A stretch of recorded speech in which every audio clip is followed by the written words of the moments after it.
Hi everyone, అందరూ ఎలా ఉన్నారు? బాగున్నారా? ఎప్పుడు ఎగ్తో ఒకే స్టైల్లో కాకుండా ఈ నువ్వుల మసాలా అయితే ట్రై చేసి చూడండి. చాలా అంటే చాలా బాగుంటుంది. వీడియోని అయితే లాస్ట్ వరకు చూడండి, ఎక్కడ స్కిప్ చేయొద్దు.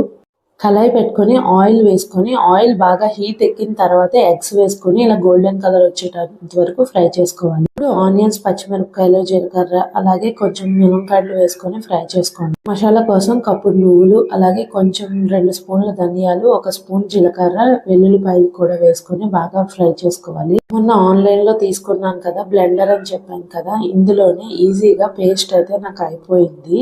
ఈ ప్రోడక్ట్ అయితే నాకు చాలా బాగా యూజ్ అయ్యింది. మీకు కావాలంటే లింక్ డిస్క్రిప్షన్లో ఇస్తాను. ఇప్పుడు ఈ పేస్ట్ అనేది కర్రీలో వేసుకొని ఒక 5 మినిట్స్ వేపుకుంటే సరిపోతుంది. పేస్ట్ బాగా వేగిన తర్వాత ఇందులో కారం అలాగే చింతపండు రసం వేసుకొని బాగా మరిగించుకొని దగ్గర అయిన తర్వాత కరివేపాకు వేసుకొని దించేయడమే. మరిన్ని వీడియోస్ కోసం